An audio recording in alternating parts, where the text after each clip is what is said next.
When we first established 343, we spent a lot of time thinking about what stories we wanted to tell. Bounding the universe, what's the first story we wanted to tell, what's the last story we wanted to tell within a timeline. The story that 343 was most excited about was Master Chief. It's the 10th anniversary of Halo. We're like, okay, we kind of have to do this at this point. It just makes a ton of sense. We are announcing at E3 this year Halo Combat Evolved Anniversary. And we're announcing Halo 4, which is the first in the new trilogy of Halo games. I think for most people, Halo 1 is the quintessential Halo. Not only did Bungie nail the controls for an FPS on a console, but they also told story in the most compelling way that it's ever been told in an FPS at that time. A couple of years ago, when we first started building the recipe for what would go into it, we had to put in a huge amount of thought into do we split up the multiplayer from the single player? Do we use the original Halo multiplayer and try and make netcode work with that? Do we use the Reach code?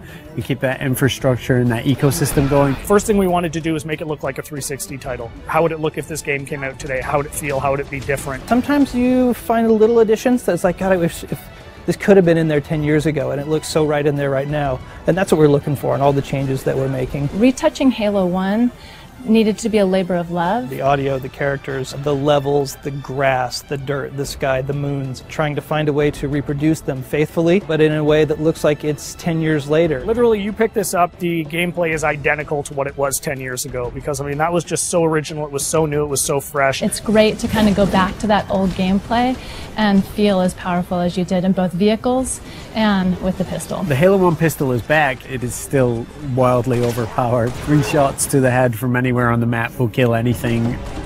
It's all in there. If you love flying into the beach on Silent Cartographer and starting in that first big fight, that's in there. It's looking like 2011. Co-op play was probably one of my favorite features 10 years ago.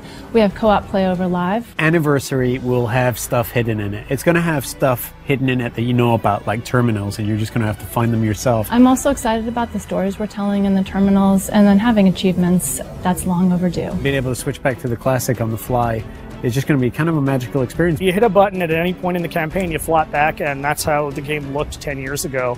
It's just great from a history standpoint to just look at it and go like, oh wow, my god, this is the game I remember. It feels like a modern game. It feels like an FPS that came out yesterday. It does not feel 10 years old. So we didn't touch the gameplay, but it's amazingly beautiful now. You look up in the sky and you see the Halo ring and you see the mountains and you're like, I've never been someplace like this before. And I feel that again now, seeing it. I mean, I feel it like I did 10 years ago. The beauty of this is this time on Xbox Live, you can just get back together with the same old crew and the same old posse, and I think virtual pizza parties are going to be the order of the day. It's super exciting to finally be able to talk about what we've been working on for the last years. Just reliving the Halo 1 campaign. For most people, the overall experience is going to be pretty incredible. We get Halo, we respect Halo, we appreciate it, and we're going to do right by it. What we're going to see at E3 is just going to be a first taste of that. I'm looking forward to being able to dish out a little bit more in the months to come. At PAX this August, we have Halo Fest, where you'll hear more about Halo 4, and you get hands-on play with Halo Anniversary, both campaign and multiplayer. That's going to be a blast and a hell of a way to finish the summer.